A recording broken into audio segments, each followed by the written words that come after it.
Agenda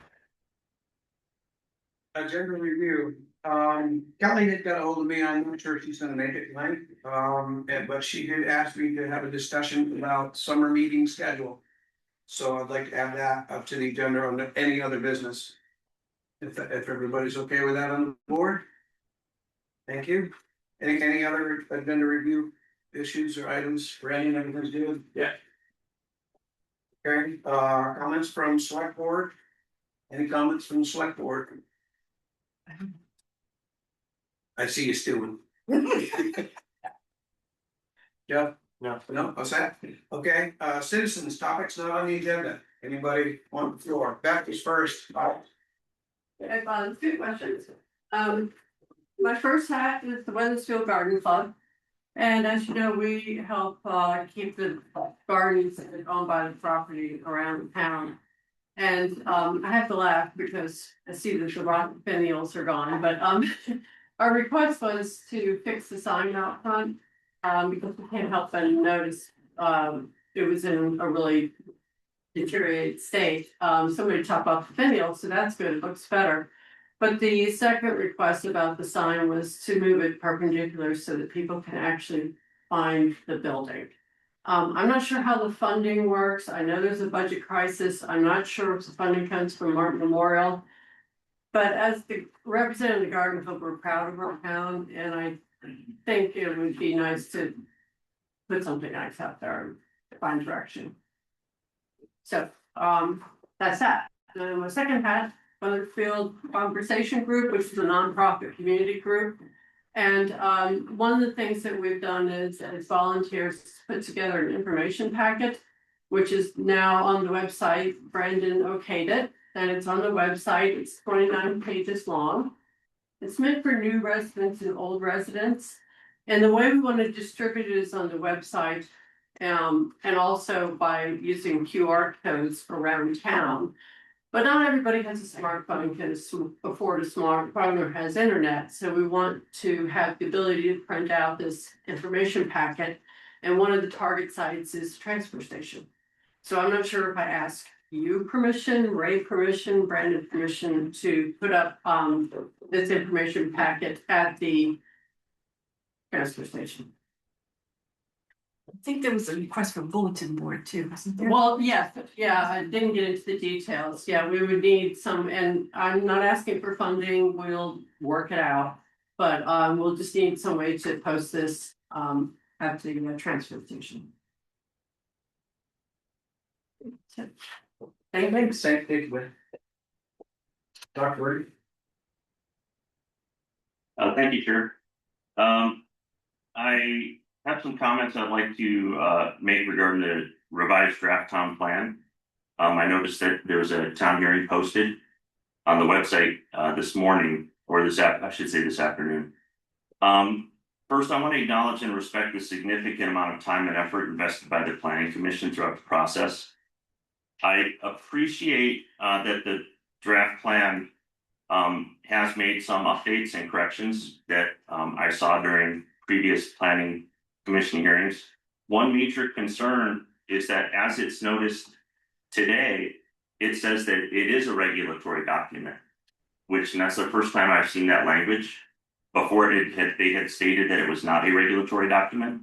It was different in the previous hearings. And I think that this has big concerns for regulation of land, future zoning changes.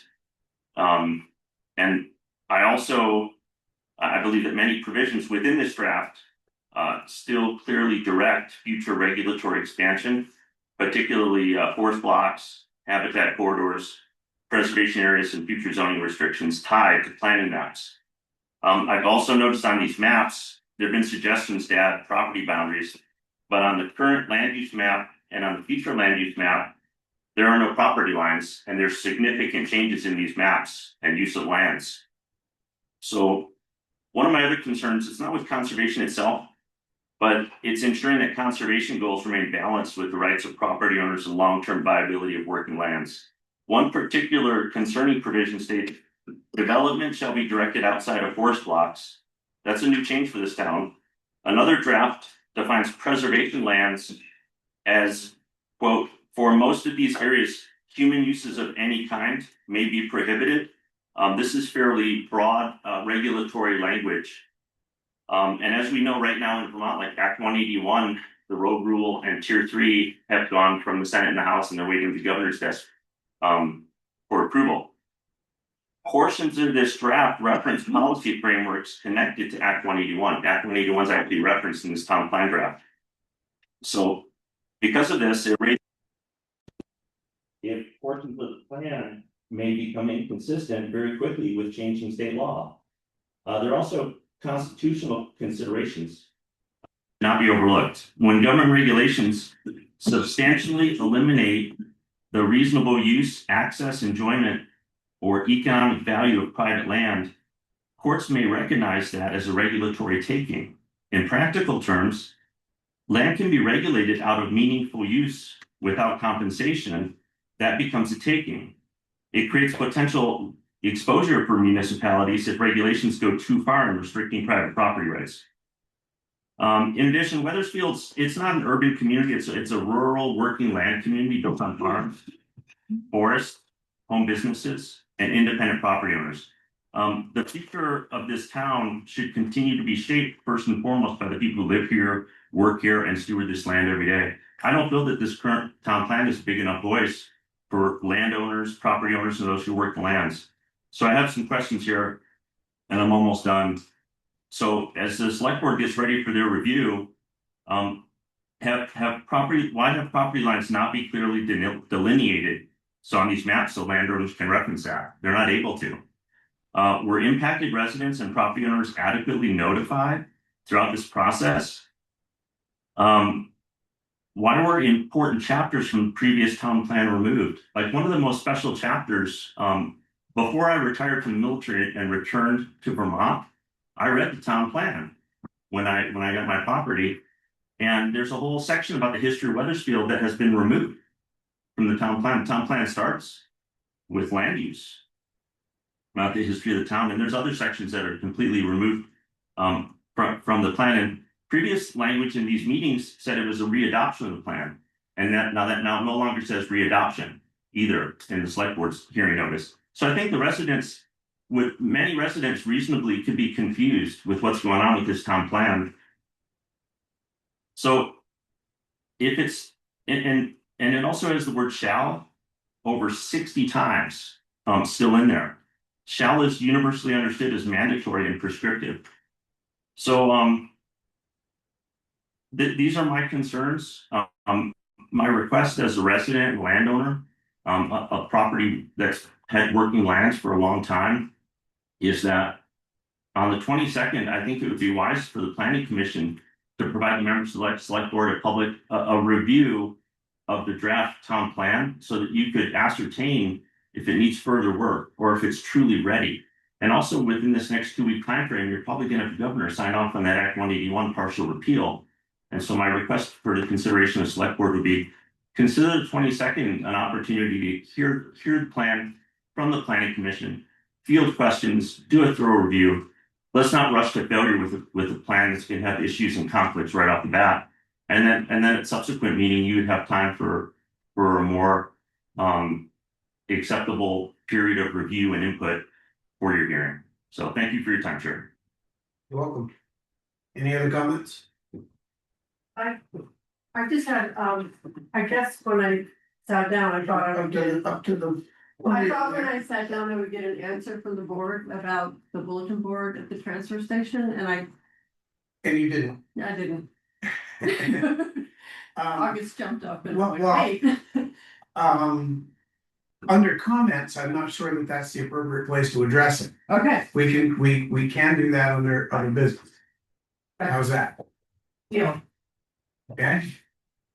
Thank you. Any other comments? Hearing none. We'll move on with the agenda. Review the minutes of 5/26/26. Do I hear a motion to approve the minutes of 5/26/26 with correctly included? So move. Do I hear a second? Second. Motion has been made and seconded to approve the minutes. Did anybody have any issues or find any things in here that need minimum scrutiny? Hmm? No? Okay. No discussion, Joe? Shockingly, no. No, it's not shocking. I can't see it, so I was kind of swinging around the. That's okay, I'm down here on my lonely island. We're having margaritas though. Okay. Hearing none. The motion to approve the minutes 5/26/26 made and seconded. All in favor of the motion, signify by saying aye. Aye. Aye. Any opposed? Any abstentions? Motion carries. It's unanimous with the 4 board members present. John Harrison, is he online? John Arison is not able to attend tonight, but he did give me an update to provide to the board. Okay, you want to take care of that then? So the unofficial numbers for the school tax rate and percent increase are available now that the yield number has been released. That's $2.08. The increase in the school budget would be 5.4%. He said that this is not official, but there's no reason to suspect the numbers will move considerably better than the previous projections that were explained to town. So What were those percentages again? I think in the past it was 9.99%. So it's down to 5.4. Okay, sorry. Right. That it? That's it. That's it. Any questions for Brandon? I don't know if he can help us much, but maybe. Okay, town manager updates. It's a couple of things. The first is a police department update. As everybody is aware, we have reestablished the Weathersfield Police Department. To date, we've appointed Craig Watrous as our police chief.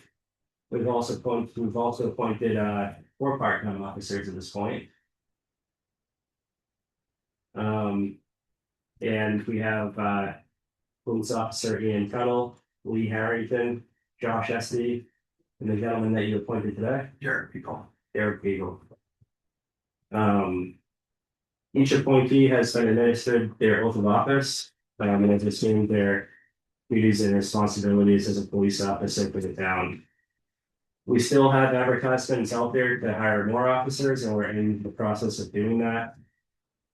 Operationally, we've reacquired all of our police cruisers, equipment, and related assets from the Windsor County Sheriff's Department. We're going to sign a document that releases the loan because everything's been returned. We'll consider the loan resolved. In addition, officer uniforms, badges, and essential equipment has been procured and are in place. We have dispatching services through Woodstock Dispatch. It's 24/7 dispatching, providing the department reliable communications and dispatch capabilities as we move forward with full operational status. Again, recruitment efforts remain ongoing. The town has also continued discussions with neighboring communities on the regional policing model. Chief Watrous and I attended our Reading Selectboard meeting tonight at 5:15 and presented an intermunicipal agreement for policing services that they'll be considering. One minute, please.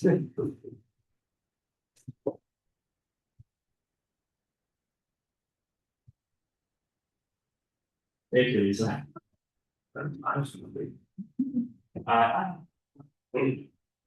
In my opinion, regional policing is the answer for smaller towns because it allows us to pool our resources and share services, driving the costs down for all the towns that are involved. We've also been in conversations with the town of Plymouth and then obviously in the past with the town of Cavendish. We have additional conversations with another town later on this week that can be public knowledge for some.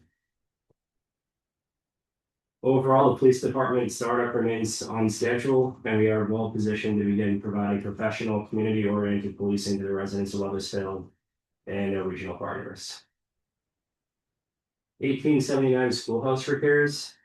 I apologize for the last select board meeting. I wasn't as up to par as I could have been for the questions that were presented.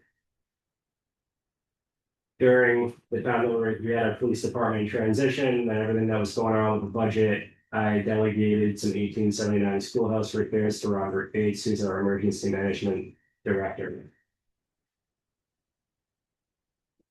The invoice that I gave, the estimate that I gave you at the last meeting was the original estimate. I've attached the final invoice, which is different in the public select board packet. The improvements to the schoolhouse involved the food shelf area. There was additional electrical outlets were installed along the south and east walls. Prior to this work, the food shelf was operating a large freezer using an extension cord. And the emergency management director deemed that a safety issue. And we could also get in trouble from VOSHA. So we did make that adjustment. The large meeting room lighting, all 9 overhead lights were previously controlled by one switch, with no ability to adjust the levels and dim the levels of lighting. So the new configuration allows lighting to be managed more effectively. So they operate from 3 different dimmable switches. So you can have one row on and the other 2 rows off, or any combination that you can think of for the 3 sets of 9 lights. There were exterior lighting improvements. The front entrance light and ramp motion sensor light were previously tied to the same switch, requiring the front light to remain on continuously in order to illuminate the ramp at night. So the ramp now has been wired to operate automatically through its motion sensor, while the front entrance light has been placed on a timer, allowing it to remain illuminated during evening events and automatically shut off afterward. And I've been here many times with Robert Gates. The basement and furnace from lighting. We usually use our cell phone lights when we have to go down there. So now there's new lighting that was installed above the furnace and near critical maintenance areas, including the fuel line bleed location and air filter access panel. These improvements enhance safety and accessibility during routine maintenance and emergency situations. There was no lighting here prior to this work. Additionally, on the stairwell lighting, a motion sensor light was installed in the stairwell leading to the furnace room. The light activates automatically when the exterior door is opened, eliminating the need to navigate the stairs in darkness with a cell phone light. The library donated a projection screen for the wall, so a new outlet was installed in the south wall of the lunch meeting room. This is part of the operation of the 10-foot projection screen donated by the library. So maybe you just want to plug that about. There's a plug in the event. It's after I'm going to plug it back in the second is from them. And the last thing is the parking lot security lighting. One of the 6 motion sensor lights mounted on the parking lot fence failed. Instead of, after talking to the electrician, we determined just to replace that on Amazon. So these improvements enhance the safety, functionality, and usability of the 1879 schoolhouse, and they were done within the budget, the FY26 budget line item. The FY27 revised general fund budget and special town meeting. So during the last select board meeting on June 4th, we recommended the board approve the revised FY27 general fund budget increase of 0%. So that means that estimate is a 0% increase in taxes from FY26 to FY27 in the general fund. In light of the articles that were already approved by the voters, we carefully evaluated the budget and identified several reductions necessary to produce a 0% tax increase. We're viewing that as providing some financial relief to Weathersfield taxpayers, considering the increases with the special articles and also just. Admittedly, this budget will present some challenges throughout the fiscal year, and we'll be monitoring the budget even more closely than we usually do to ensure that we don't end in a deficit at year end. We're committed to maintaining current service levels and operating the town effectively within the constraints established by this budget. The special town informational meeting will be held in this room instead of the school. It's usually held at the school, but we've decided to hold it here on July 6, 2026 at 6:30 p.m. Voting on the revised budget will take place at Martin Memorial Hall, July 7th. Just as a heads up, we will have the highway department here. And a couple of other people like myself and anybody else wishing to volunteer. Because immediately after the informational meeting, we have to set this room up for voting. So, we do have that coordinated. To ensure residents are informed of the upcoming meeting and vote, we're going to take another comprehensive public outreach effort. Information was already submitted to the Valley News for publication, posted at the local post offices and other public locations like the library, the town website. And we're going to be mailing a postcard directly to all residents in Weathersfield. We're not going to produce another large document to mail because it's the third one. Then we've spent a significant amount of money in postage already.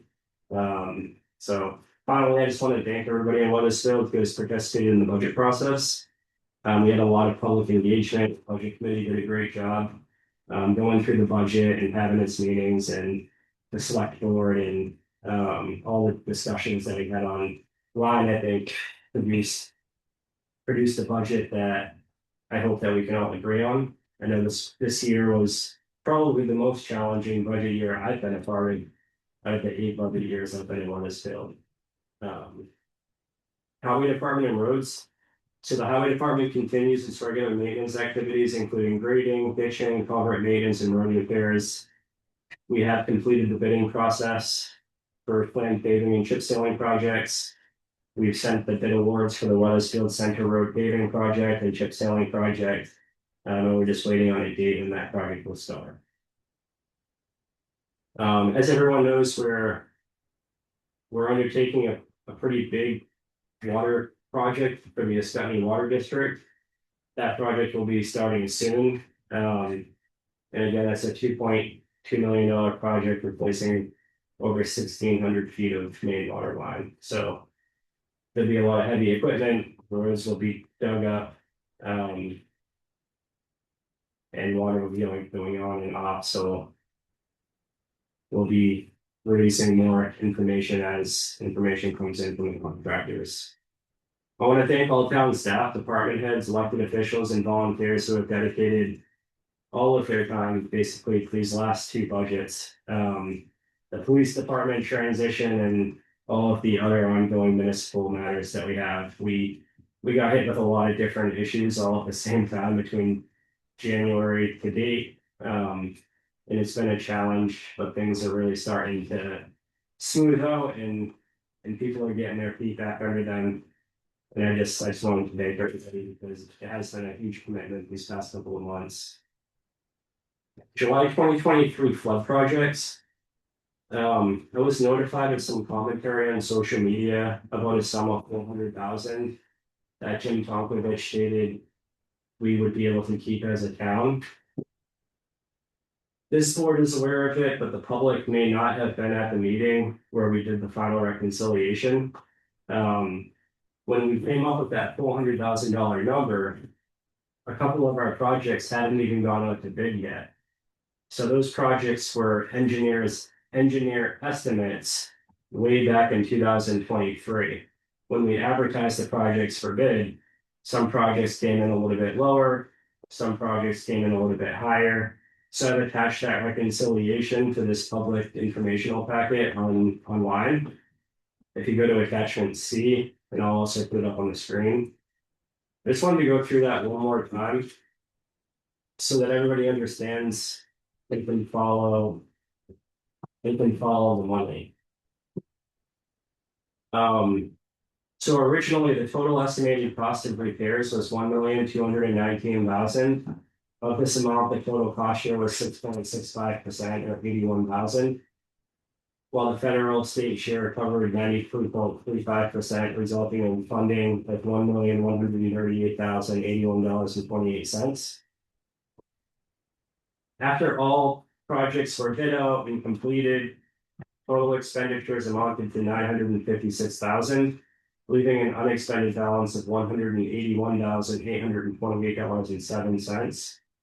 Additionally, since this amount of money was remaining, we did not have to pay as a town the $81,063.90. So there was no cost share for the town.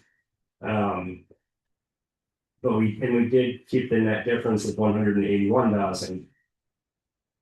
So back on September 2025, I asked the board of motions that were approved.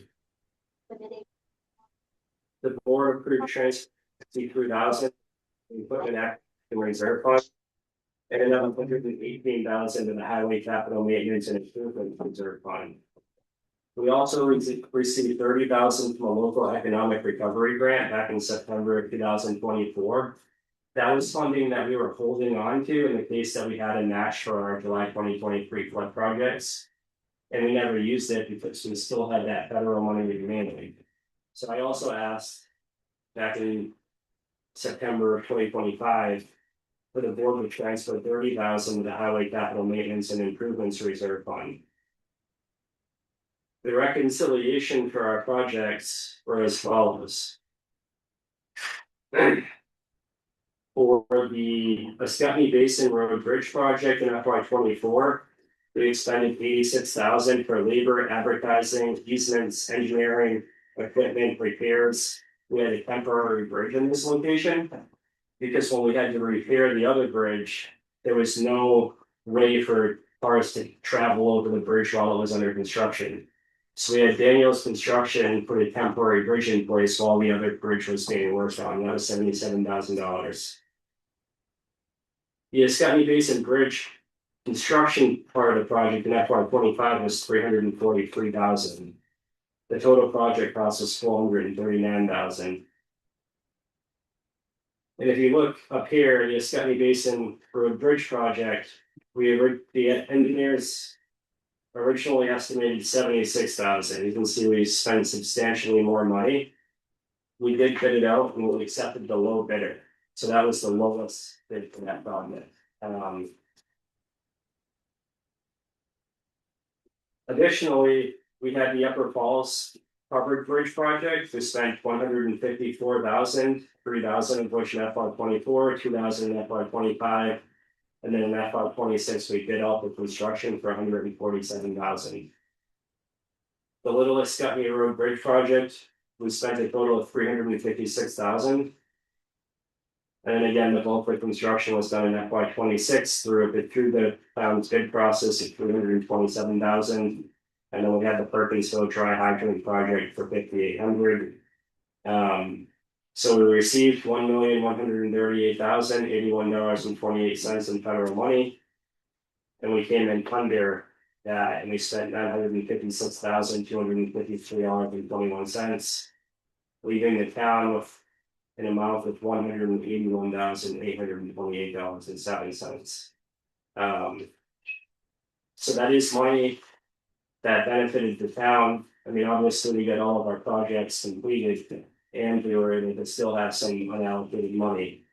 Jim Tomkovich said that we could use those funds in the town for the replacement of highway equipment, like a new dump truck or a piece of heavy equipment or other highway related matters.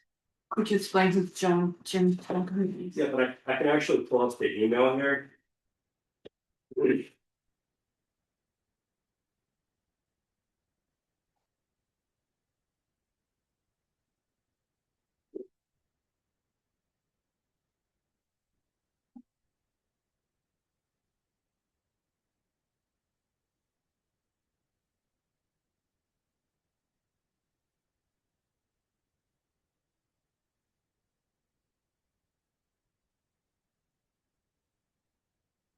So I had emailed Jim Tomkovich to figure out whether the town could keep that money or if we had to send it back.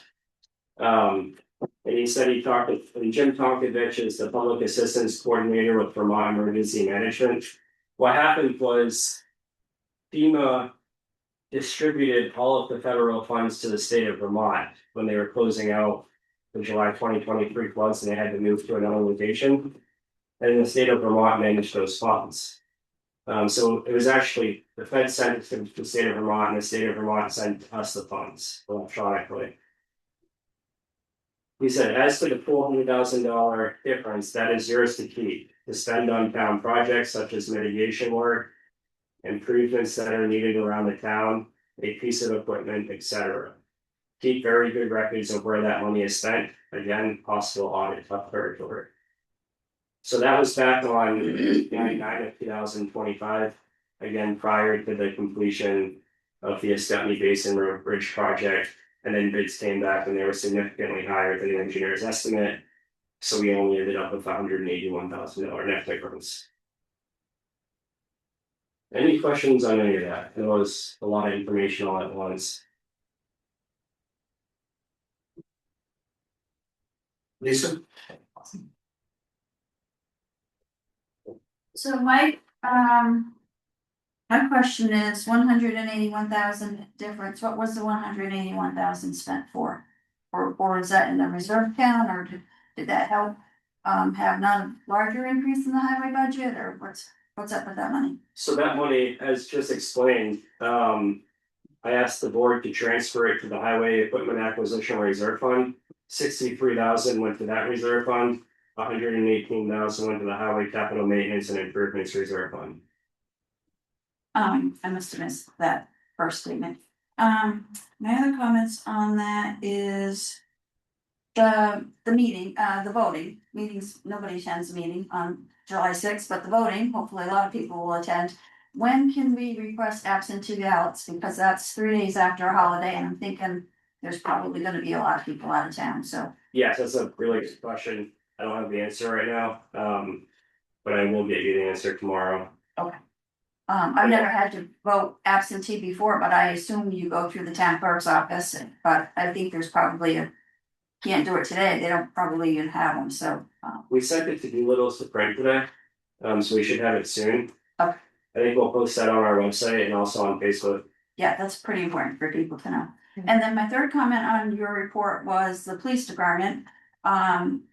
It's great that we're ramping up because that's what we need to do since we had our own police department, but I guess it's not a concern of mine, I'm just a resident, but we're hiring, we said we're gonna have one police chief, one full-time officer, one part-time officer. Now we have 4 part-time officers, so what if a full-time officer comes knocking on the door that's well qualified tomorrow? What's gonna happen to the 3 part-time officers that are basically overstaffed? Are their positions getting cut, or what's gonna happen there? So our budget called for. Let me go back here. Two part-time, wasn't it? Well, we have a budget line item for part-time officers, so however we structure those hours is within that line item. We have not had any luck finding a full-time police officer at this time. Partially because of the competing police department salaries in this area, such as Springfield and Newbury and Claremont. We did a huge advertisement outreach for these positions, and we haven't had any luck finding a full-time police officer. We're still searching for one. And if we do have one, then we would just scale back the hours a little bit for the part-time officers. So we're monitoring this budget closely, and we don't anticipate any budget overruns. Yeah, that's it, thanks.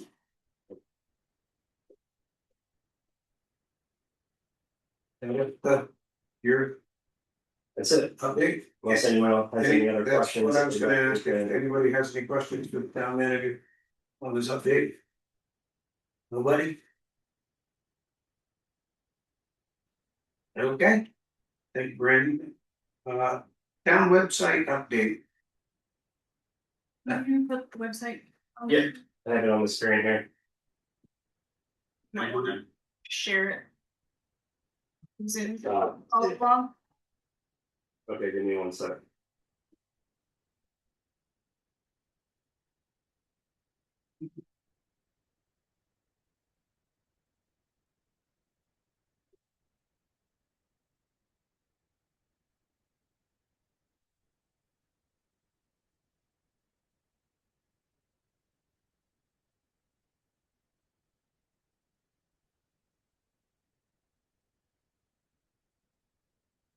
Speaking of that, patients, where do you click now to, okay, join the meeting, got it. Yeah, we're gonna work on that.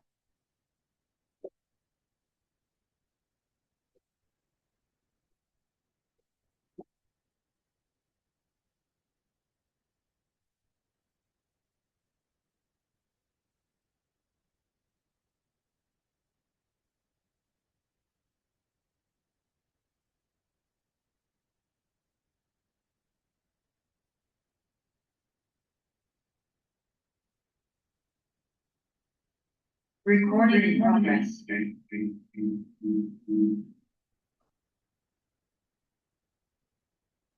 With my request.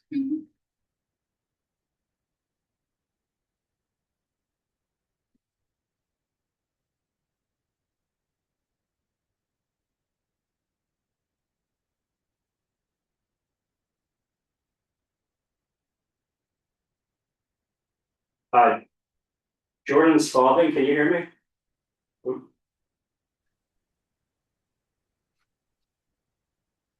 And Dauphin, can you hear me? I can hear you, Brandon. It's Jordan. Okay. Can you also see the screen? I could, and then it went away.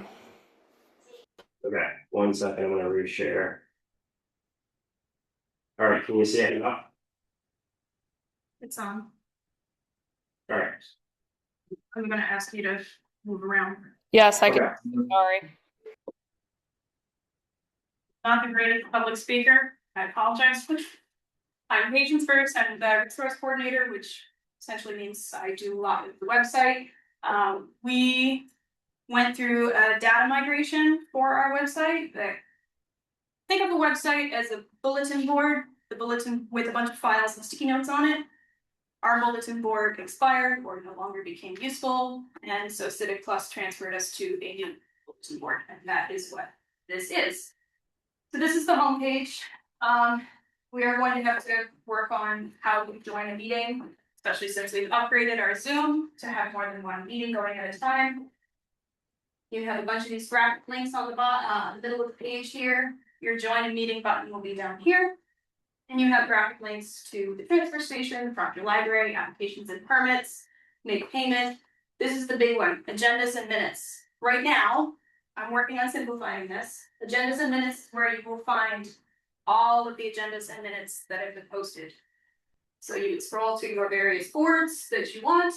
The agendas are in the red. If it has minutes attached to it, it'll be this little guy right here.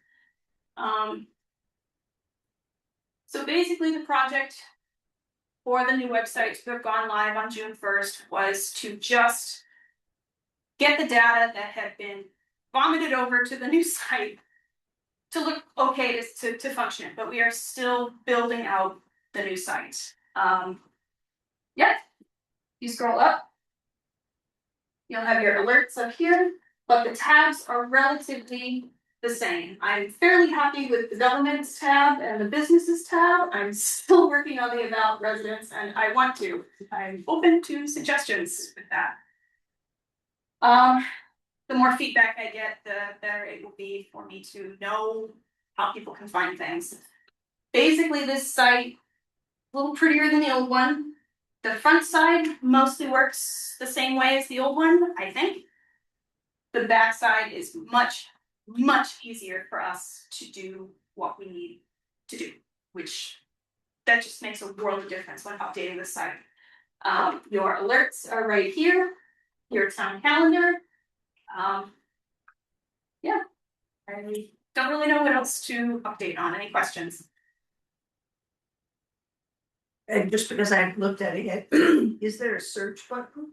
There is up here. Perfect. Oh, great. With new sites, I don't ever recommend using the search button all that, or depending on the search bar all that much, because unless you really work with what they call SEO, search engine optimization, sometimes you might not find what you're looking for easily. Bravo. It's a back end thing that I have to work on, keywords and tags, and every time I post something, it's got to have something that will help it. Whatever you search, tie into whatever comes up in the search results. The one thing that always comes to my mind when I come onto this new site looking to get to where I need to get, I always end up as I want to. But what's there, this, and you've already said that, it's not finished yet, so. It's not where I want it to be. Yeah, it's not really, at this point, very helpful. And that, you're right, I see where you want some suggestions there. Not sure I have any good ones for you at this point, other than that's where instead of actually using the search box, that's kind of where I'm going to figure out where I wanna go, cause I'm thinking it's something that's on the site that I want to get to. Yeah.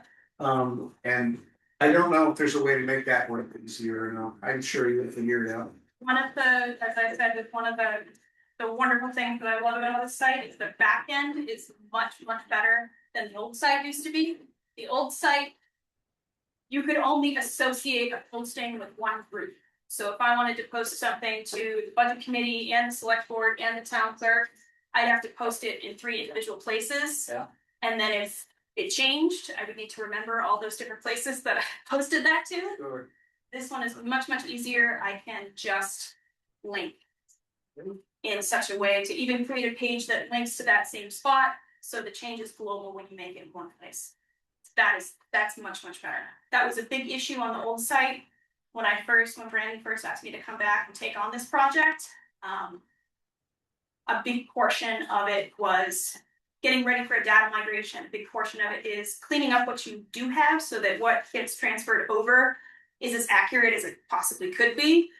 I want to say I spent a solid 50, 60, 70 hours just finding all of these different iterations of various things that had been updated in one place but not updated somewhere else for that reason. Right. I can't tell you how many iterations of transfer station punch card fees I found. So many different ones. And I think Ryan has said the same thing about zoning application permits or just permits in general, permit forms. I think even still on this old site, on this new site, still have people coming to him, where did you find that? So finding those not broken links, but outdated files and removing them or making it so that you change it in one place and the change happens globally across the site is a huge, huge help on this site. But it still is going to take time for me to do all of that, and I'm only 15 hours. So that sounds like that addressed something we were all concerned about, which is struggling to find something when you might think it should be here. And yeah, it should be here, here, and here, but it was only over here, so you couldn't find it over here. So that's a big one for me, is trying to find the different places where everybody's brain is going to work differently. So the way that I organize things on the site may not be how you would organize things. Or I'm pretty sure. Better off you're doing it. But everybody's brain works differently, so you're never going to make everybody perfectly happy with it. But the more places that we can put things, as long as it maintains a global change across the site when you update something, the better it's going to be. So if you want to find, I don't know, a good example, but I struggle finding a place to put the sample ballot every time. Okay, well, it belongs on the town clerk's page and maybe it belongs on the select board page, but who's going to know to look there if you are not involved in local government like we all are? So we make an announcement. I link it to the event for the town informational meeting and the voting day on the calendar. We put it on the town clerk page. Maybe you have a page on the I want to all about town meeting or elections, but the same place is also linked under the residents page because residents might want to be able to find that information. It's all how you think you might find it, and the best way to make that happen for as many people as you can without cluttering the site at the same time. A lot of work. Yeah, a little bit. We do have a hand up online. And who is that? Amy Beth. Amy Beth May, you on the floor. Thank you. Just a question. I'm hearing we're spending a lot of hours on this. How is this budgeted? I know in the past we've outsourced it and hired people for a allotted number of dollars or hours or whatever. How is this project to overhaul being budgeted? So about a year ago, I mean, that, as you know, our principal clerk resigned after about 5 years. I did not replace that position. I reallocated the total compensation to land use and then also to assistant positions. So through that allocation, I created this position to assist with the website. And again, I do not anticipate any budget overruns. I would just Okay. like to clarify one thing. I do work for the town 15 hours. I do not spend 15 hours on the site. I have many other duties that I complete as well. This is just one of them. It took over the majority of my time because of the project of the website migration. How do you feel it's all going? Pretty good. I wish it would go faster. Yeah. Good. Anything else? Any questions? Anybody? You all set? Okay. No, it looks good. Thank you. I've been. And you did a great job, sweetie. Yeah, Actually, thank you so much. And I did just get a comment in the chat that said, great job. Yeah, it's good. Moving on. Okay. Event fundraiser cash management policy. Brandon, we touching this off on this? Yeah, so in the past, we have accepted, we have done fundraisers and so forth. We've accepted cash donations. We did not have a policy that governed that. So I wouldn't say it was like willy-nilly, it just wasn't consistent. It wouldn't have anything that really authorized us to do something like that. So we developed the fundraiser cash management policy as a starting place. And that's in the packet. Have you guys had a chance to review it? In there. Okay. But don't stop for me, I'm gonna keep going. Okay. Pull it up here.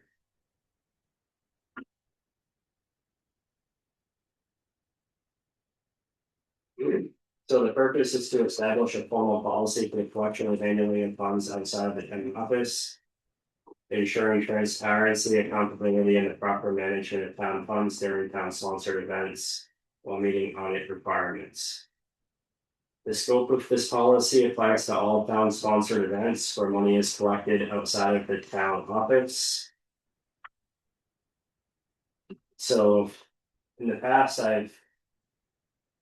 we like all town funds to be handled at the cash register at the front and to have an internal control where there's not any one person that can control the receiving or distribution of money.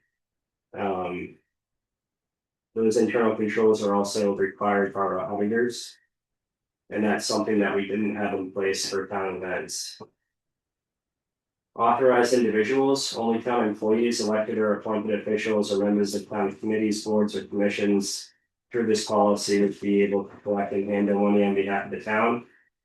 A minimum of 2 authorized individuals must be present at the event to oversee and manage the collection of any funds.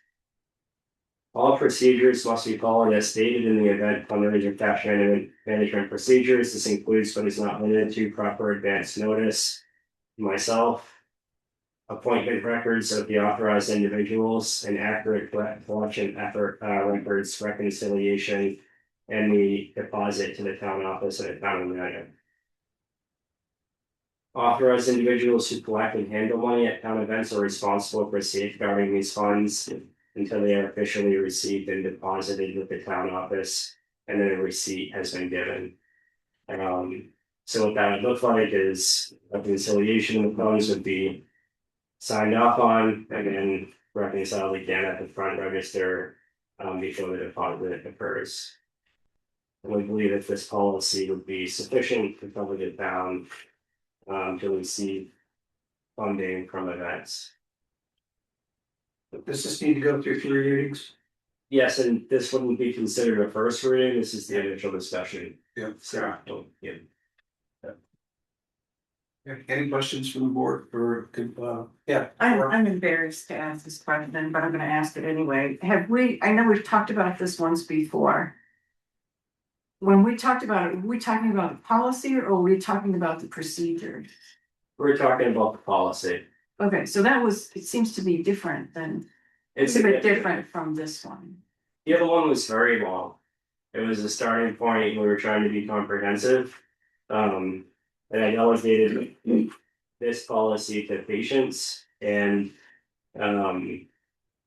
she came up with a draft, and I thought the draft it kept it simple while covering everything that we really need to cover to make sure the town is protected and those that are collecting the money are protected. And gives us a strong enough control so that we wouldn't have a finding in our audit. So the next step, if we, I'm assuming we will adopt this policy, the next step is to create those procedures that will implement this policy, is that correct? Yeah, and it does have section 5, it does have the procedures there. We would create the forms for anyone who would be at an event collecting money. Right, I would assume the procedure would be much more detailed. This is Yes. a general driving policy, which is simple and broad and Yeah. sets the stage, but then the procedures are much more detailed. Yeah. To carry this out. And the procedures fall on the administration to create and implement. The board develops policy and then the administration creates the procedures. Thank you. However, the board could create the procedures if it wishes. No, That would be on the secretary of the board or the clerk of the board. right. I think we can learn some like.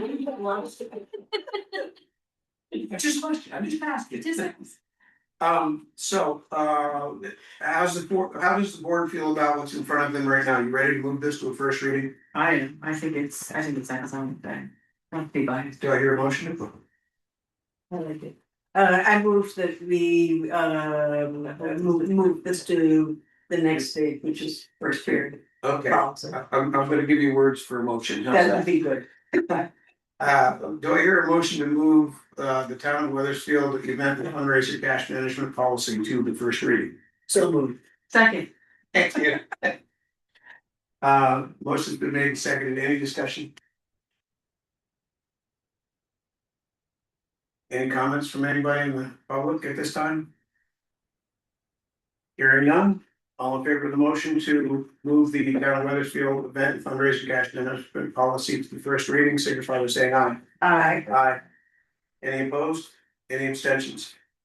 Motion carries, it's unanimous, and we are a full board this time, it's 5-1. We only had one, I think, before that, Kelly. And welcome. Fireworks permit application, Running Bear Campground. So before we start that, patience, could you unpin Amy Beth name and then pin the owl all the way to the left? There you go, thank you. So we did receive a fireworks application from Running Bear Campground. Collectively, we do have some issues with this application. I'd like to call up Police Chief Watchers to start that discussion.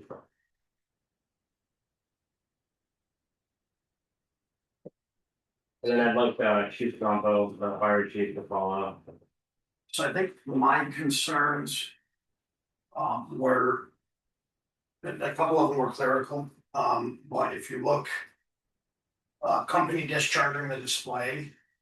I don't believe that's a company name. And my two big safety concerns was the insurance has been applied for, but it hasn't been granted. I want to see that that's been granted before signing, and then the only other safety concern I had was the site map shows every road that could act into and out of the property. There would be no access, they would be shut down, and that would be a concern. I don't believe it was that way in the past, but my concern would be not getting ambulances, cruisers, fire trucks in there if the roads are shut down. And that's the main entrance, you say? Yes, because I don't, and I could be wrong. I don't believe there's any way to get up in or out with these being closed. If that was being my concern from safety issue. Okay, I know what my question would be for. Did you also want to go through this area? Oh, yep. Was there a particular? I think just a general update for the board would be sufficient.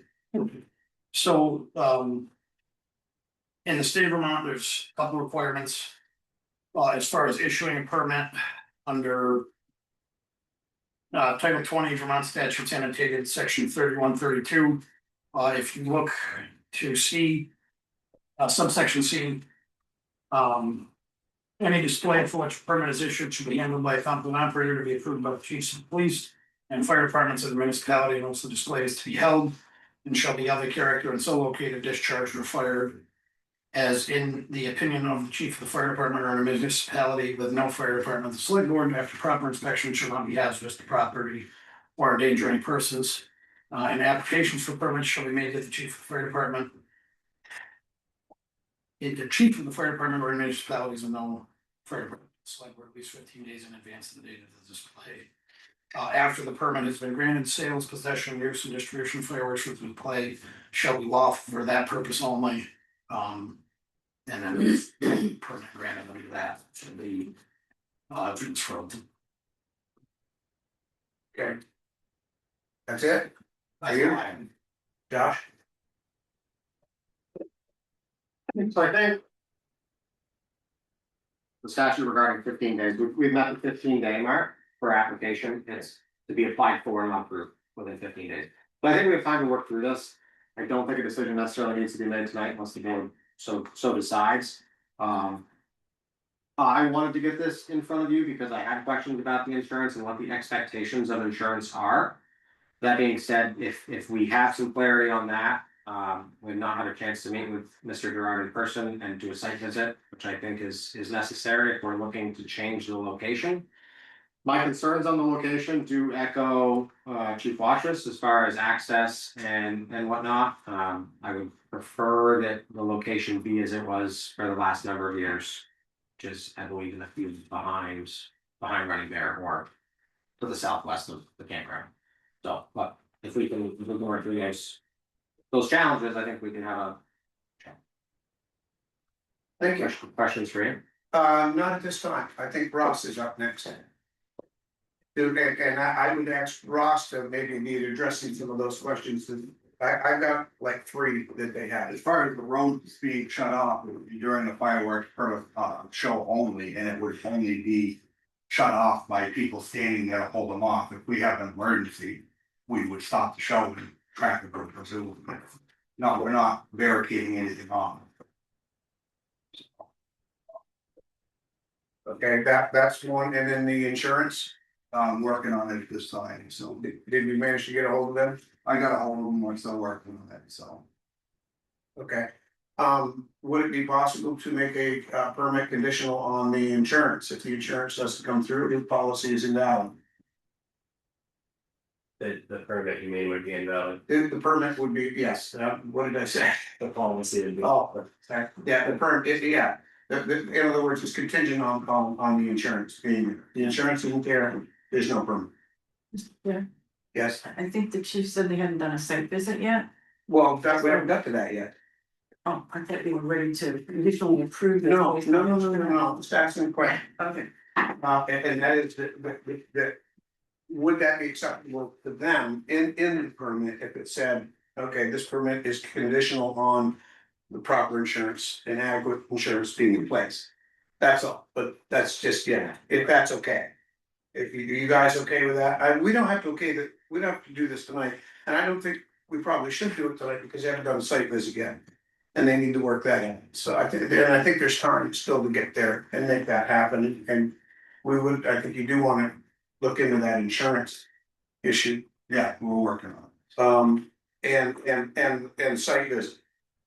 How soon do you want to do the site visit? I mean, I think I was hoping for clarity as to the direction, because this has been, and we talked about it a few weeks ago, we knew this would be coming up, right? Yeah. I think that it would be good if Mr. Gerard, the chief, myself, and Brandon could get together and work through these concerns. I don't know that it necessarily needs to be talked about at this meeting yet. Okay. Because we haven't had an opportunity to have dialogue. I know I requested it so that we could have some directions. Okay. Especially on the insurance and if there's an amount. I know that last year it was the fireworks company that had launched them. I think it was $5 or $6 million this Yes, I don't know, I was provided by North Star. I know we could probably pull that up on the previous permit. Mark got done shooting for North Star was the reason for the change, we're not gonna do commercial grading. fireworks now we're gonna do from consumer grade. Because we can't get the height we need with consumer grade where they were currently were shut off in the past. Okay, well, let me go back to Josh's point. Do you want to continue this discussion now, or do you guys want to get together and get this taken care of and come back at another meeting, the next meeting? That's the only other one. I have a couple of questions. Go ahead. Who is the competent operator Mark Gerard, and what makes him competent? he's licensed in the state of Massachusetts. There's no requirement in the state of Vermont. But he shot for West for 15 years. He's the one that shot the show for the last number of years. So he'll be the only one discharging the fireworks? He will have helpers with him that are listed, but they've worked with him in the past as well, so. So he would do the lead, basically? He would be in charge of the show, yes, absolutely. But this application doesn't say that. No, I mean, that was another, I can vouch, I have no question on Mark. I mean, very much similar to John Harrison's worked for a fireworks company for a number of years. I don't know the other folks on the application, that would be another question for the Gerards to see what their qualifications are. So that would be more information you're gonna bring forward than we're gonna be looking for and bringing forward before we do approve it. But these are all good questions, but the point being, it's consumer grade fireworks. Yeah. Technically, if none of that's required to even have a licensed shooter, consumer grade fireworks, as long as the insurance is in place. Without bringing it's also this. Yeah. Right, no, We have a policy. no, you need to have a permit, but you also need to have the insurance, but as far as. The shooters, like I could shoot them off with insurance. I shot off professionally too, but it's, been a number of years, so. There's no requirement on that. As well as the state statute, as you read, is the only one that's actually. Has to approve it is Josh, and if he denies that, then they come back to the board to get. To appeal it, it's basically how the state said it has to work. And it comes right from the fire marshal's office, so. Do you have something more, Chief Walter? Oh, no, I just, the operator has to be signed off on by both. The application is made to the chief of the fire department. But him and I will both have to sign off on the operator as well as the site visit. But with the questions that have been brought up, I'm fairly confident that they must resolve that. Yeah. That's the next. The only reason Mark's doing it, well, they didn't pay him, so he said, I'm done shooting for you. Took him 4 months to get paid the last time, he said, I'm done. Did the board repeal the town of Weathersfield fireworks policy? No. Okay, so although there is state statute in the fire marshal, and the town of Weathersfield, we also have a fireworks policy that was adopted by the Selectboard. And that makes it even more aggressive than state statute, so it's not solely on the fire chief. This policy unless it's changed or revised, it requires the approval by the Weathersfield Select Board. With additional signatory acknowledgements required by the Weathersfield Police Chief, the Fire Chief, and the Fire Warden, as well as the Town Manager. I would make this point on that. That policy was written, when this town had 2 volunteer fire departments and no chief, it did not have a municipal department. And the state statute automatically, may automatically. It doesn't. Supersede that, now that it's municipal, it's goes to fire chief and then appeal is the select board. No, I would argue and say that the policy limits it further until revised or repealed. I think because there's a policy in place, the policy limits state. Have you got a legal opinion on that yet? I could get a legal opinion on that. I'm good with how we gotta do it, I'm stating that the policy that you currently have is not. The proper policy. I would Yeah, say the same thing, but because the policy is in place. We can't hold one person to the policy and not another person. But you don't have a volunteer fire department, so you don't have the proper, you don't have the stuff that your policy. Okay, let me take that from there.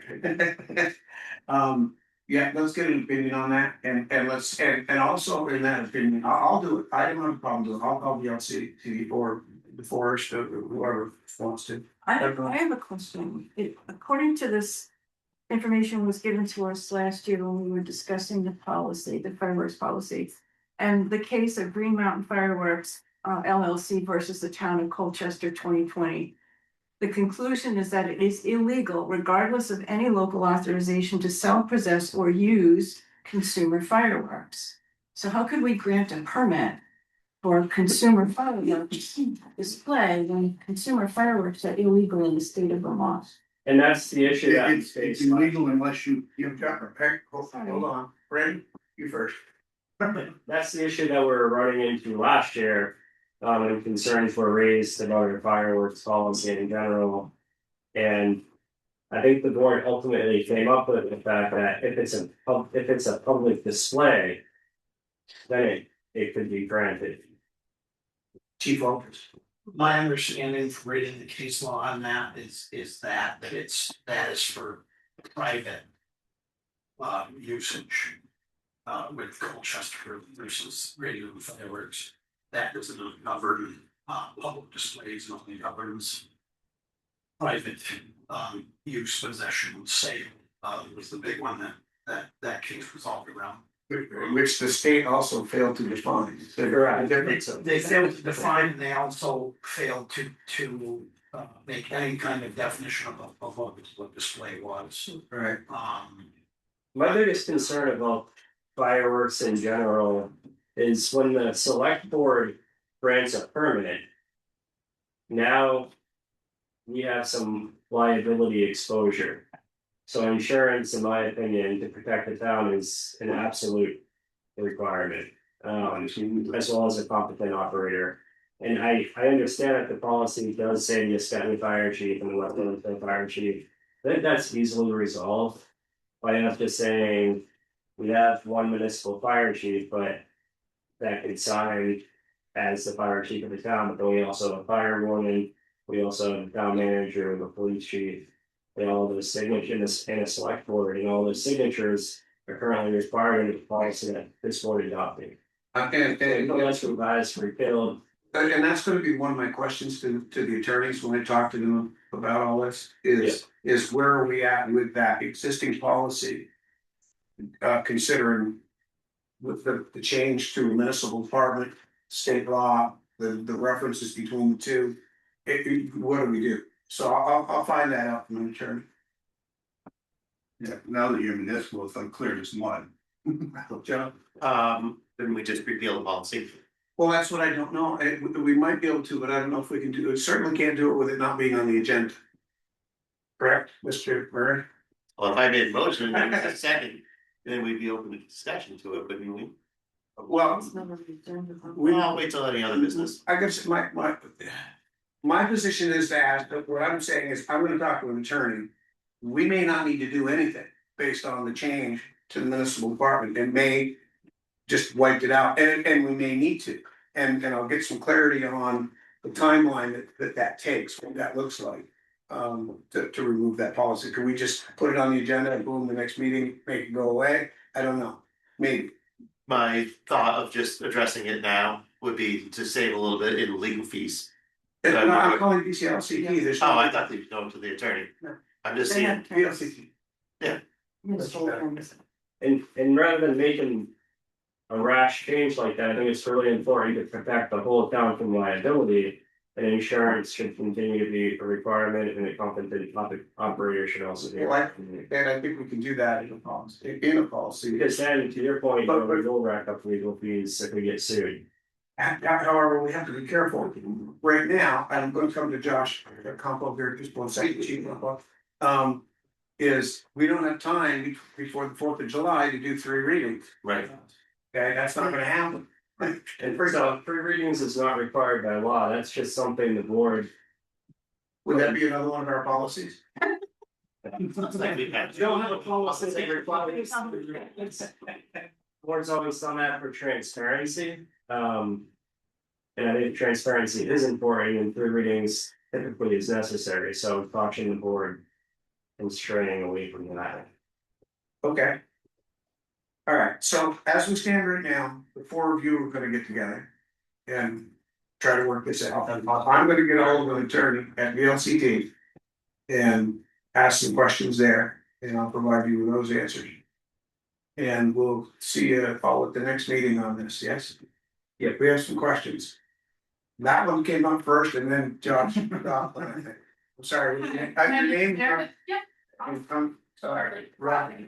Meredith Kelly, resident Weathersfield. Is the town's policy to help folks who fail to fill out the permit correctly get through the permitting process? Because that seems a little bit time consuming and also a waste of our dollars. You're talking about this permit?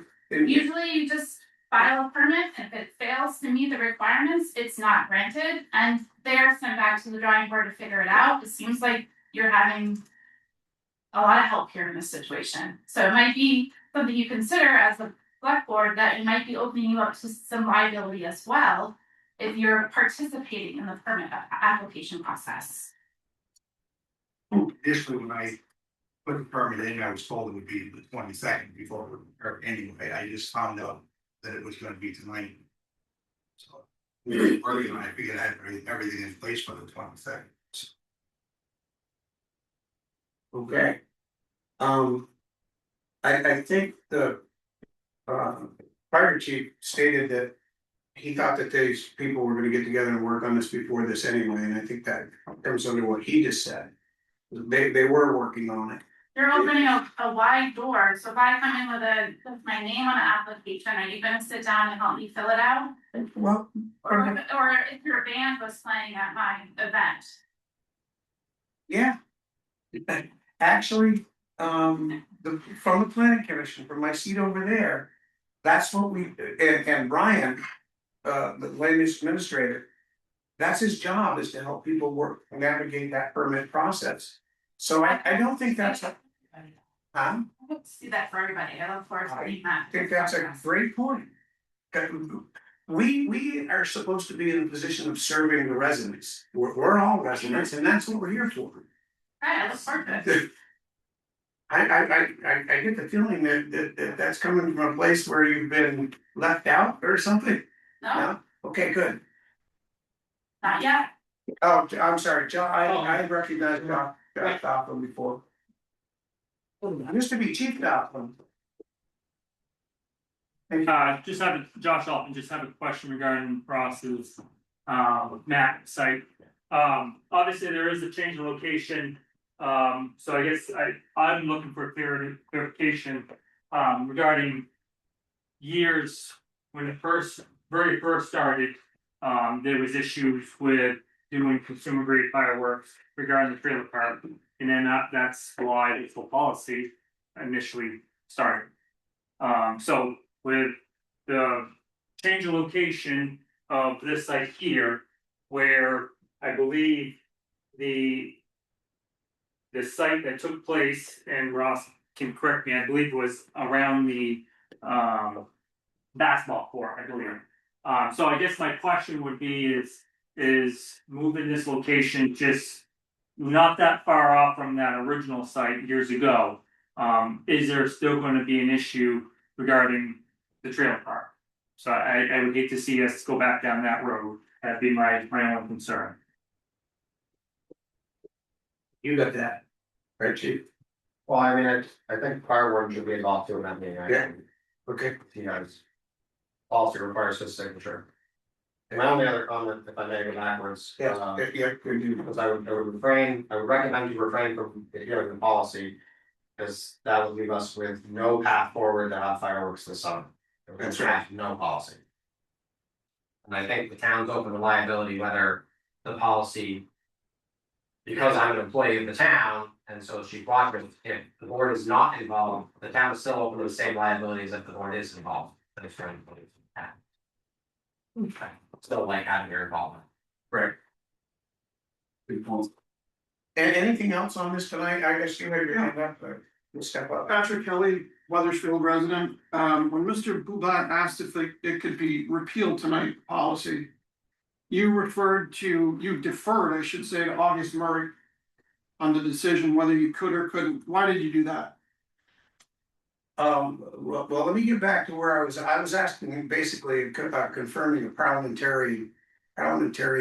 Is he running the meeting or are you? I am. Okay, why are you asking him? Because he's a parliamentarian. He's a resident, right? He's a parliamentarian also. He's a And resident. I just was checking my status is all. Uh-huh. That's all. Is he your boss too? Sir, we're gonna stop this before it goes any further. It's not necessary. I'll continue if I want to. You're not gonna stop me from anything. Okay. Go ahead. I think he's your puppet master is what I think. Oh. You do, huh? Well, Yeah, I do. That's good. I do. I think he's yours too. Anybody else? You're not mine. You're not theirs. Thanks, Steve. No, we're not gonna let that go. August, I'm not gonna recognize you. I didn't respond to your comment earlier, though. When you made a comment, I didn't respond, so. That's true.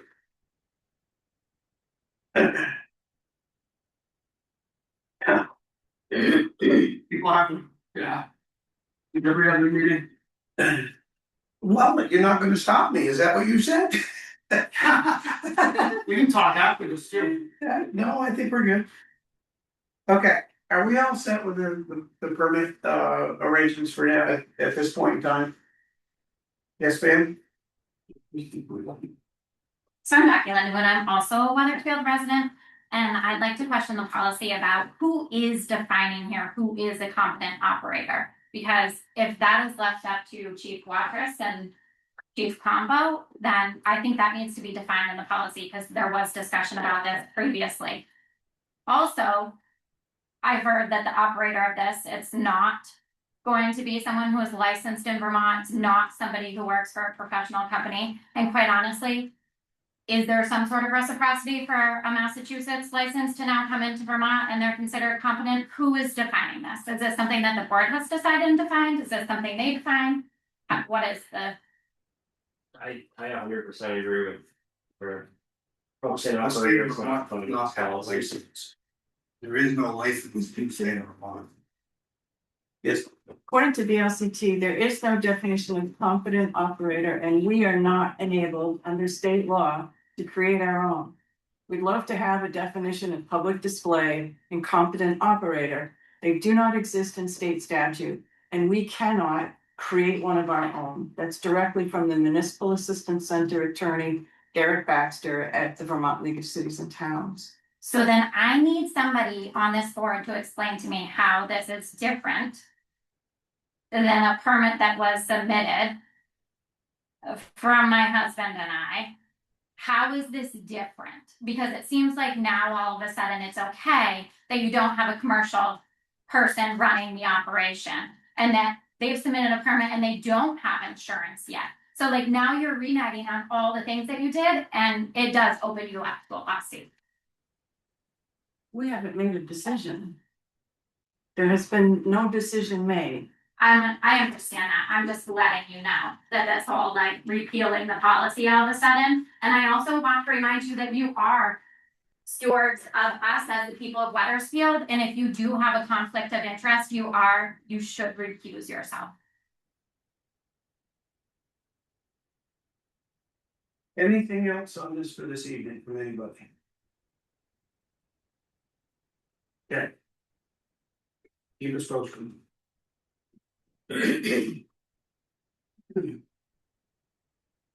Next item on the agenda. Appointments, fire warden, Michael Spalding. Do I hear a motion to appoint Michael Spalding, fire warden? Correction. Yes, yes, So the appointment that was submitted in would be deputy fire warden. okay, I was just reading reading That was that. That's right. I'll make that motion. Do I hear a second? I second. Any discussion on the motion to appoint Michael Spalding, deputy fire warden? Hearing none, all in favor of the motion to appoint Michael Spalding, deputy fire warden, signify by saying aye. Aye. Any opposed? Any abstention?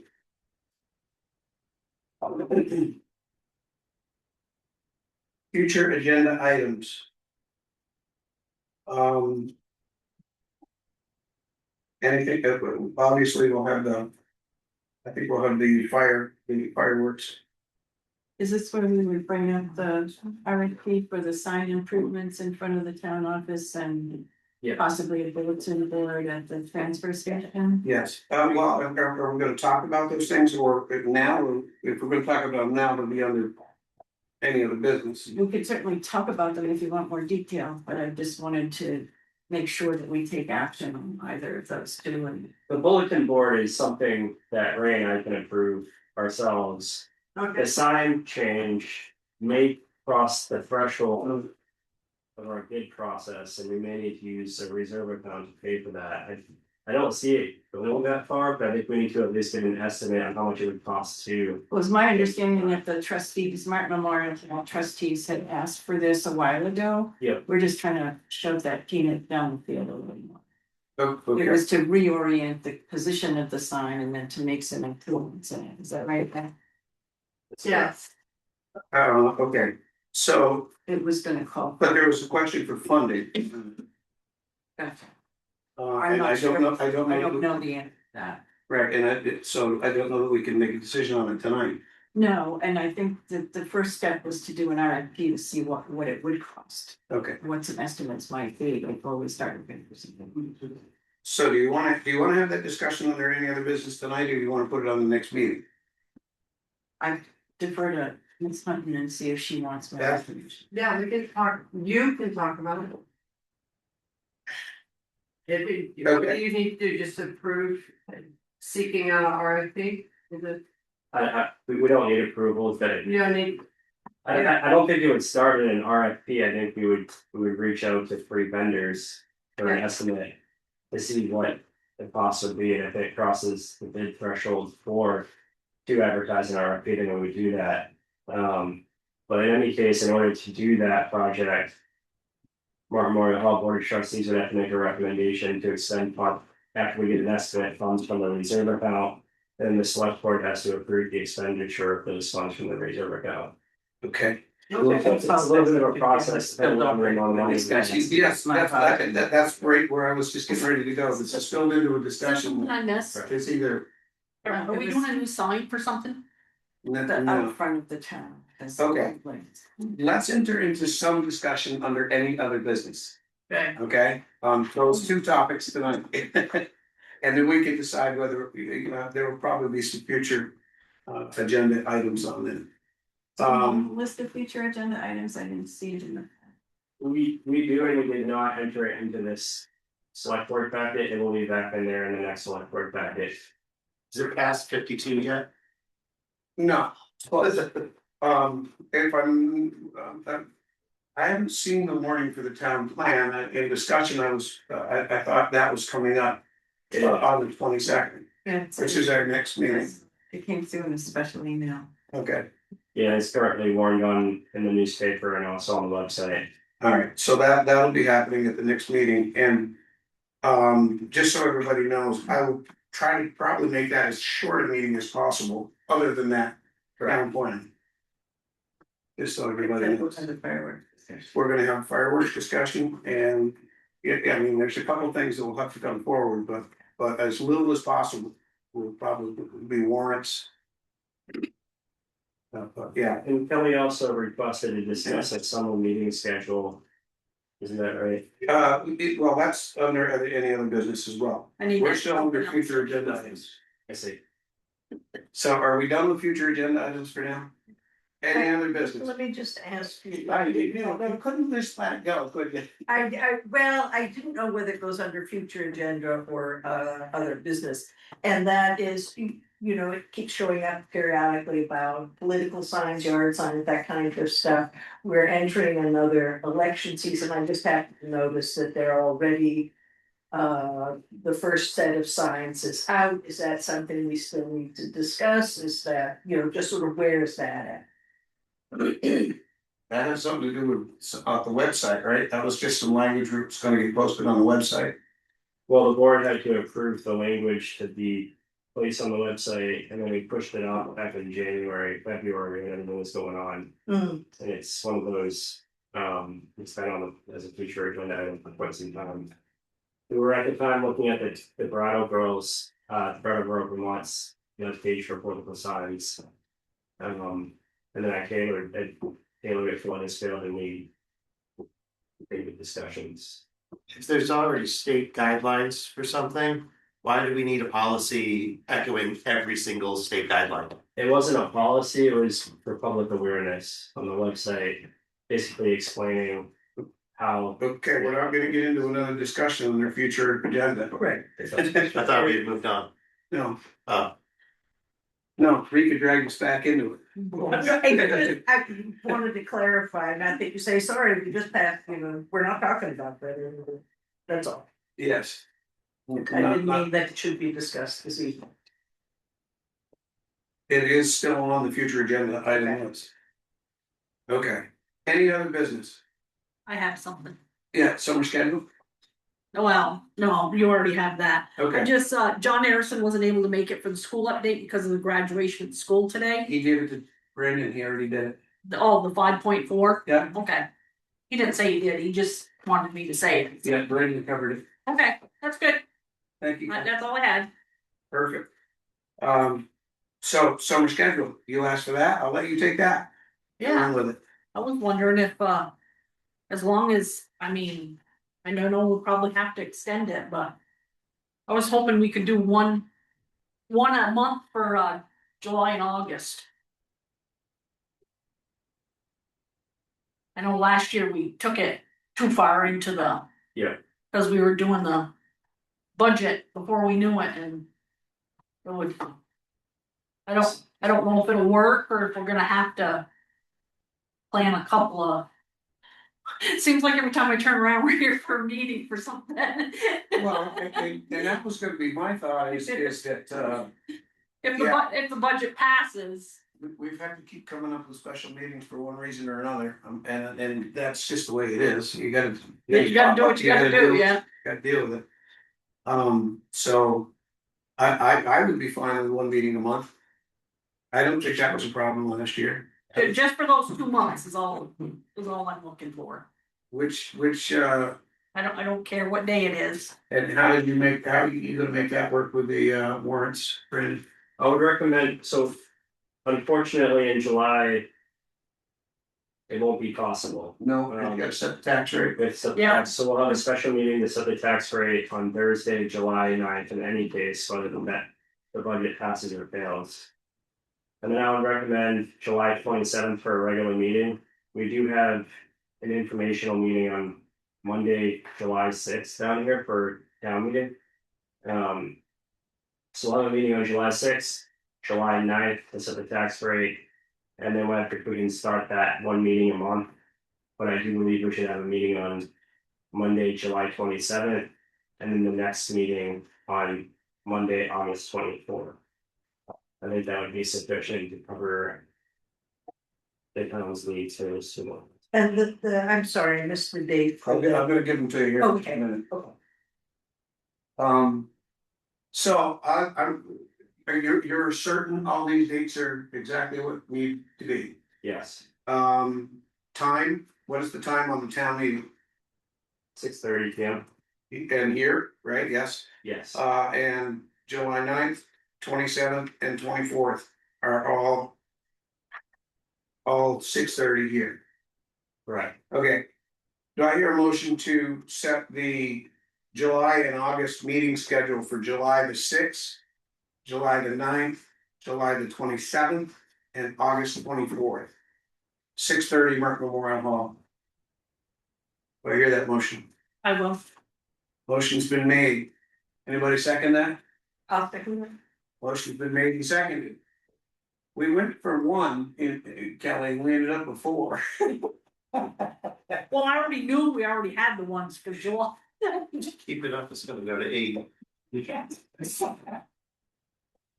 Any discussion on the motion? So just for clarification, that would mean we're taking off the first August meeting? Yes. That's, the clarity is the 6th, the 9th, the 27th, and the 24th. We're gonna do warrants, so he's gotta figure out how to do the warrants for between the 27th and the 24th. I think what the board would do is authorize Ellie O'Brien to approve the warrant. That's consistent with the practice we did last year. Oh, Like David Fuller. Why would it be Kelly? Yeah, because she's done it in the past. It could be any board member, but I'm all in favor of that. She's the one that's closest.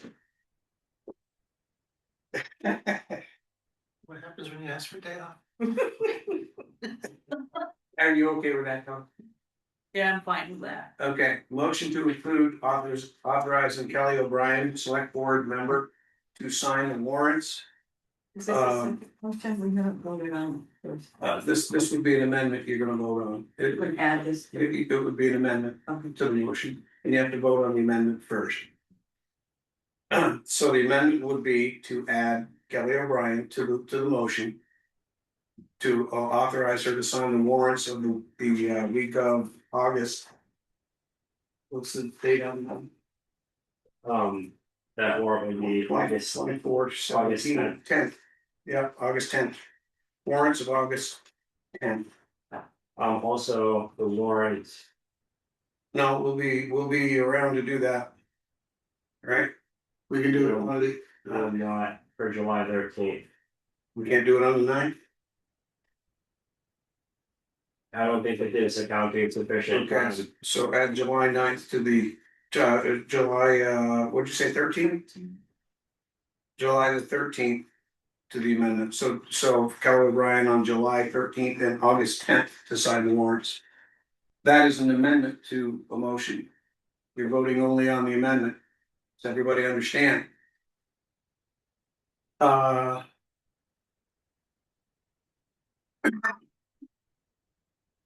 All in favor of the amendment to the motion signify by saying aye. Aye. Aye. Any opposed? Any abstentions? Motion carries. Kelly's authorized to sign. Now, back to the original motion, which is to set the schedule for July 6th, July 9th, July 27th, and August 24th. Motion's on the floor, it's been seconded. Any further discussion? Hearing none, all in favor of the motion signify by saying aye. Aye. Any opposed? Nay. And any abstentions? Huh? He said. I know, he said nay. We have, so it's 4, 1, and 0. The motion carries 4 to 1. The schedule will be the 9th, the 6th, the 9th, the 27th, and the 24th, and Kelly O'Brien is authorized to sign the warrants on July the 13th and August the 10th. Martin Memorial Hall sign. The discussion is about rotating at 90 degrees. And whatever repairs. it's okay. And where are we funding come from for this? Martin Memorial Hall Reserve Fund. Is there enough there to do it? Yes, But they would have to authorize that spending. they would have to recommend. Okay, so that would be a future agenda item, waiting for their authorization. Well, the first step is to develop the scope of work. The second step is to distribute that to through vendors. And those vendors will get an estimate, and we'll use that estimate to determine whether or not we have to advertise an RFP. If we don't have to advertise an RFP, then we can proceed with awarding one of the estimates.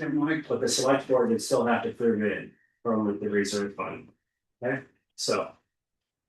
That's kind of where we stand. I think initially they could develop a scope of work, send it to a couple of local contractors to give us an estimate and determine what it costs. Okay. So that's the path forward on it. And Can I ask a Yeah. question? yeah, So what determines, whether that sign comes, funding for the sign comes from the Martin Memorial Hall Trustees Reserve Fund or the town office money?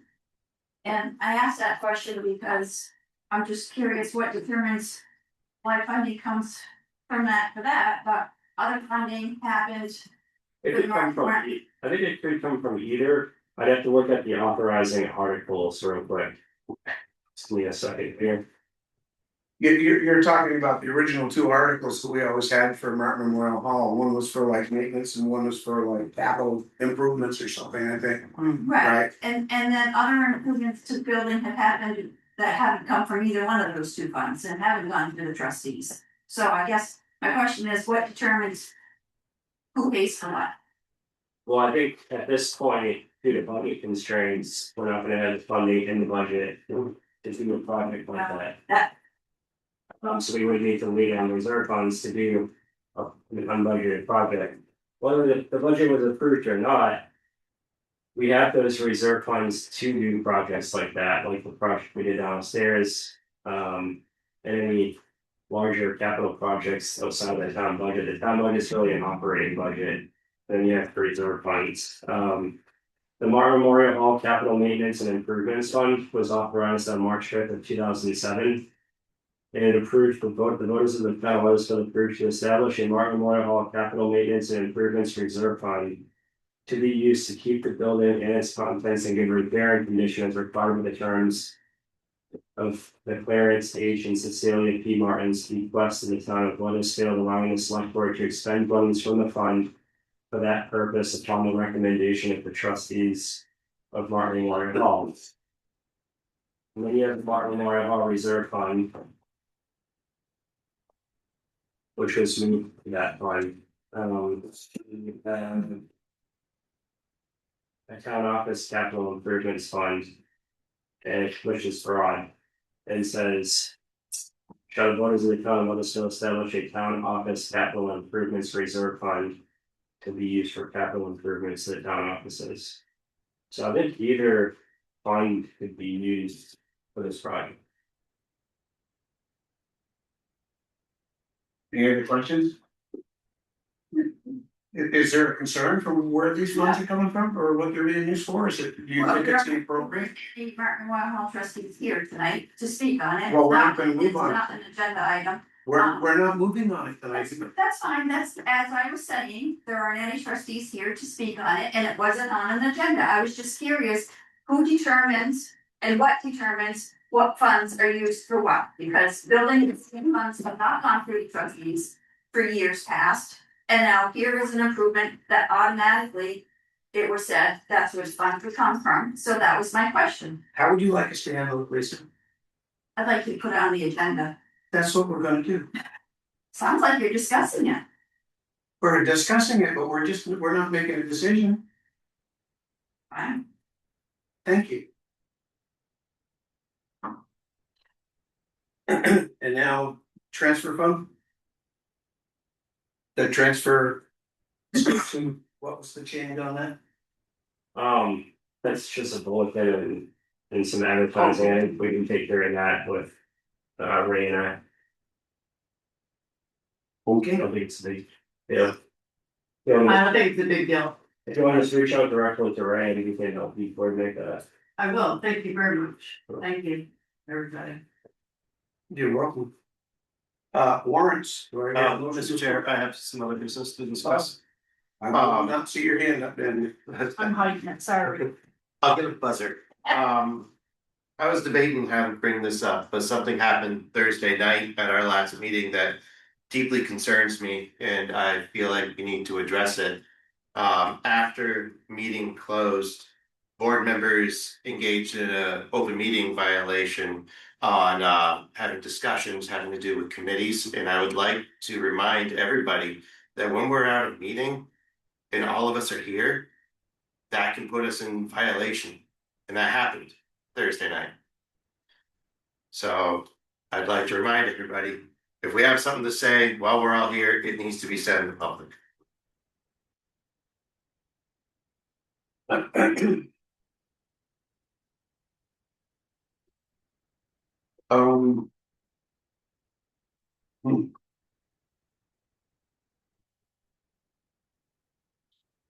Okay.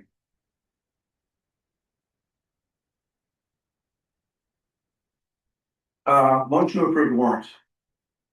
I'll make a motion to approve the warrant. One second. General fund, payroll, $18,059.89.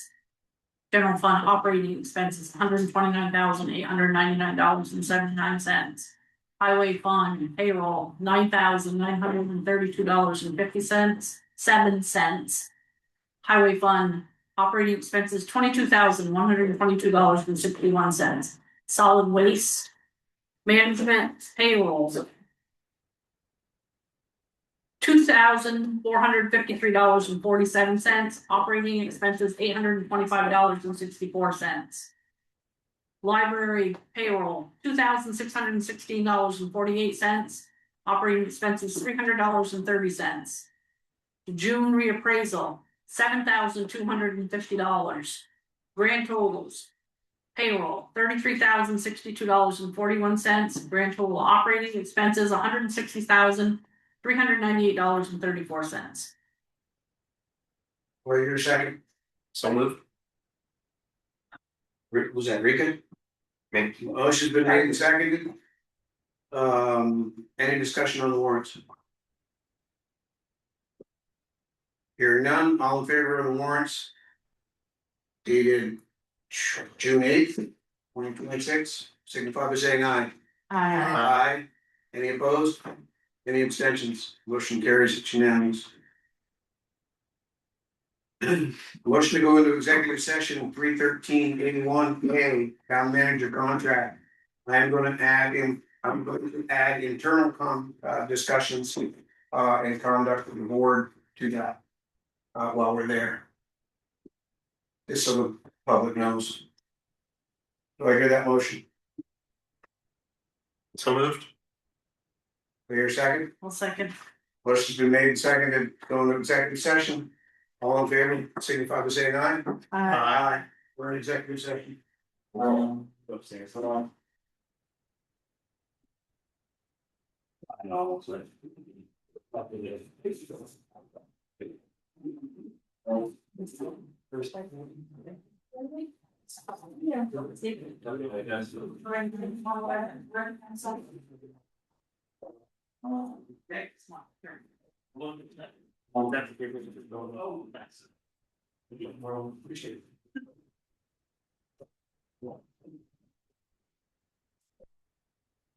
You are.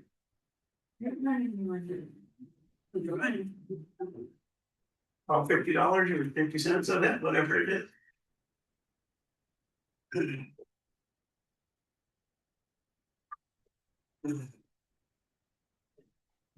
That wants me to go upstairs today.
Boy, did we talk about you up there. No, just kidding.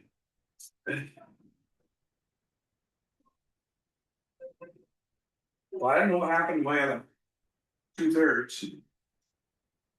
3/3. 3/5. There. What time?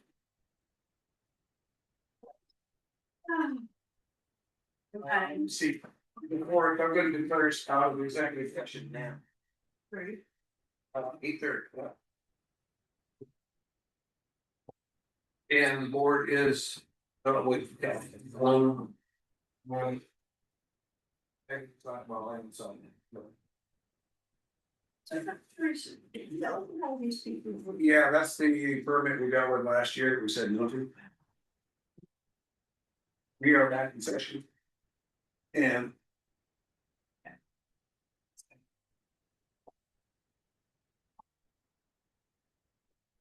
Okay, the board returns to open session. Do I hear a motion? To approve amendment number 1 to the town manager's employment agreement and authorize the select chair to sign the amendment on behalf of the plan. Do I hear that motion? I'll make that motion. Do I hear a second? I'll second it.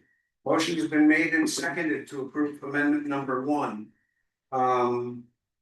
The amendment is a correction of oversight and inconsistency between the contract and the employment Personnel. for personnel policy. I'm sorry, yes, for the personnel policy, thank you. And the contract shorted the town manager of 40 hours of vacation time that is part of the policy and is accrued, and this corrects that and just puts it back to the exact same place. The public explanation, for the benefit of the public, this amendment does not create any new compensation or benefits for the town manager. The purpose of the amendment is simply to correct the inconsistency between the employment agreement approved on May 26th and the town's personnel policy. I should have just read this to start with. Under the personnel policy, salaried employees with 5 to 9 years of service receive 160 hours of annual vacation leave, and employees with 10 or more years of service receive 200. The contract inadvertently listed 120 hours of vacation leave. This amendment aligns the contract with the existing personnel policy and reflects the benefit level that would otherwise apply to the position. This amendment does not increase salary, create additional compensation, or modify any other material terms of the employment agreement. Any discussion on the motion? Hearing none. Motion to approve amendment number 1 to the town manager's employment agreement and authorize the select board chair to sign the amendment on behalf of the town. All in favor? Aye. Aye. Any opposed? And any abstentions?